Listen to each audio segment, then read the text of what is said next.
Pernah kepikiran nggak, kenapa ya ada orang yang kayaknya gampang banget gitu bikin orang lain bilang iya? Hari ini kita bakal bedah rahasianya. Kita akan kupas tuntas 5 langkah praktis buat menguasai seni memengaruhi berdasarkan kerangka kerja dari edukator Raymond Chin. Oke, ini dia gambaran besar perjalanan kita hari ini. Kita mulai dari apa sih seni mempengaruhi itu?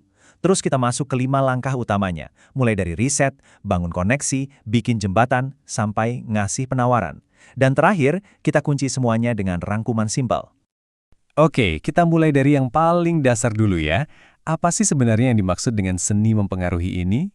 Nah, ini poin yang paling penting. Mempengaruhi itu bukan bakat bawaan lahir, tapi sebuah keahlian, skill. Isinya itu campuran psikologi perilaku sama sosiolinguistik. Anggap aja kayak belajar main gitar deh. Awalnya jari pasti kaku, tapi kalau dilatih terus, semua orang pasti bisa. Tapi sebelum kita bongkar tekniknya lebih dalam, ada satu aturan main yang penting banget. Sumber dari materi ini benar-benar nekenin, kekuatan mempengaruhi itu datang bareng tanggung jawab yang besar. Jadi please, gunakan ini untuk membangun sesuatu yang baik, bukan buat manipulasi apalagi merugikan orang lain. Jadi, kita harus bisa bedain ya, kalau digunakannya secara etis, ini bukan manipulasi sama sekali. Justru ini adalah alat kepemimpinan yang powerful banget buat membangun kesepakatan dan mencapai tujuan bareng-bareng. Oke, sekarang kita masuk ke langkah pertama. Dan jujur, ini bagian yang paling fundamental, paling penting, tapi anehnya paling sering di-skip sama orang. Persiapan. Pertanyaan ini simple, tapi nusuk banget kan? Kesalahan paling umum yang sering kita lakuin adalah kita terlalu sibuk nyiapin apa yang mau kita omongin sampai kita lupa total buat cari tahu siapa yang lagi kita ajak ngomong. Di dunia bisnis, proses ini sering disebut KYC atau Know Your Customer, kenali pelanggan Anda. Tapi prinsip ini berlaku buat siapa aja loh. Coba deh cari tahu hobinya apa, prestasi terbarunya apa, atau mungkin ada teman yang sama-sama kalian kenal. Semua info ini adalah amunisi kita nanti. Selanjutnya, ada 2 langkah yang jalannya harus barengan. Mereka ini kayak satu paket ya. Langkah kedua itu gimana caranya biar kita disukai secara personal.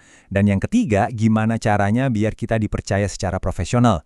Nah, yang menarik di sini adalah perbedaannya jelas banget. Biar disukai, tugas utama kita adalah jadi pendengar yang baik. Biarin lawan bicara kita yang jadi bintangnya. Tapi biar dipercaya, nah di sini giliran kita yang harus unjuk gigi. Tentunya dengan cara yang elegan ya, buat nunjukin kalau kita memang kompeten. Kuncinya itu lihai. Jadi bukan tiba-tiba datang terus pamer. Nggak gitu. Misal nih, dia lagi cerita soal tantangan di kerjaannya. Nah, di situ kita bisa masuk. Wah, jadi ingat pengalaman saya dulu di proyek X, kita juga nemuin masalah yang mirip-mirip dan akhirnya solusinya. Nah, itu baru membangun kredibilitas secara alami. Dan sampailah kita di langkah keempat. Ini dia nih, bagian yang sering banget kelewat. Padahal, ini adalah rahasia yang ngebedain antara penawaran yang terasa tulus dengan penawaran yang terkesan, maksa banget sih. Jadi, jembatan ini fungsinya buat transisi dari obrolan santai yang udah kita bangun ke penawaran kita. Tujuannya apa? Supaya orang nggak merasa dijebak, nggak ngerasa, ternyata dari tadi baik-baikin gue cuma karena ada maunya. Jembatan ini bikin penawaran kita jadi kelanjutan yang natural dari obrolan. Ini contoh yang cerdas banget. Perhatiin ya, dia nggak langsung nawarin jasanya. Dia mulai dengan menunjukkan empati. Saya paham masalah Anda. Terus dia memvalidasi prinsip si lawan bicara. Baru dari situ, dia pelan-pelan membuka pintu ke area keahliannya. Mulus banget kan transisinya? Alright, dan sekarang kita sampai di puncaknya. Setelah semua fondasi kita bangun dengan rapi dan kokoh, sekaranglah waktunya buat memberikan penawaran. Penawaran yang jitu itu bukan aksi tunggal. Ini kayak membangun rumah. Kita nggak bisa dong langsung pasang atap, harus ada fondasi dari riset, dinding dari hubungan baik, dan pilar dari kredibilitas. Penawaran kita itu atapnya, kesimpulan yang logis dari semua yang udah kita bangun sebelumnya. Coba deh, perhatiin cara dia ngomong. Ini bukan minta, tapi menawarkan sebuah kemitraan yang eksklusif. Kalimat saya hanya bekerja dengan dan kita memiliki prinsip yang sama, itu secara psikologis memposisikan kita bukan lagi sebagai penjual, tapi sebagai partner potensial yang selektif. Keren kan? Oke, biar semua tadi gampang nempel di kepala, yuk kita rangkum sekali lagi. Jadi, ini dia kelima langkahnya. 1. Kenali. 2. Disukai. 3. Dipercaya. 4. Jembatani. Dan 5. Tawarkan.